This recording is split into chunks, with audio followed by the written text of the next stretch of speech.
सकाळी उठून रोजच्या प्रमाणे आपली सगळी कामं आवरून घेतली. ते झाल्यावर लगेच चहा आणि बिस्किट खाऊन घेतलं. मग आपल्याला जायचं होतं ते म्हणजे शेडत. मग गेलो की लगेच शेडत जाऊन आपल्याला जनावरांनी वैरण टाकायची होती. मग काय घेतली की लगेच वैरण टाकाय. आपल्याकडे वल्ली वैरण म्हणजे मकाच आहे, तेच तोडून टाकतोय आपण. ते झाल्यावर गोटा लोटा होता, मग काय घेतला की लगेच लुटून. ते झाल्यावर आपली एक शेरडी पण आहे, तिला पण आपल्याला वैरण आणायची होती. मग तिथनं लगेच गेलो शेवऱ्या आणायला. घेतल्या 5 मिनिटात शेवऱ्या तोडून. तर सूरजाला म्हटलं तू व्हिडिओ कर, मी शेवऱ्या तोडून घेतो. घेतले बघा शेवऱ्या खांड्याव आणि निघालो बघा शेडकडे. शेडत गेल्यावर डाळ लगेच घेतलं बघा बांधून. तिथून गेलो घरला परत. आपल्याला जायचं होतं बँकेत, तिथं पण गेलो लगेच. बँकेत जाता जाता आपल्याला ही दिसली, यांचं बी घेतलं दर्शन, निघालो बँकेत. बँकेत जाऊन आपल्याला पैसे काढायचे होते. मग घेतला की लगेच चेक भरून आणि काढले की पैसे. तिथून आपल्याला जायचं होतं ते म्हणजे उसाचं रोप आणायला. रोप आणायला गेलो तर आपल्या गड्याला काही रोप पसंतच पडणार. बघितलं एकदा चेक करून आणि घेतलं परत. रोप घेऊन झाल्यावर परत आम्ही निघालो बघा घरला. घरला जाऊन आपल्याला डायरेक्ट जायचं होतं रानात. मग पोचलो लगेच 2 मिनिटात रानात. उसाच्या लावणीत जरा डाली पडलेल्या म्हणून ती रोप आपल्याला लावायची होती. मग आपला बंडा कसा लावतोय बघा रोप.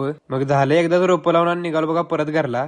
जाता जाता हा व्ह्यू पण बघून घ्या आणि आपल्या भावाला फॉलो करायला विसरू नका.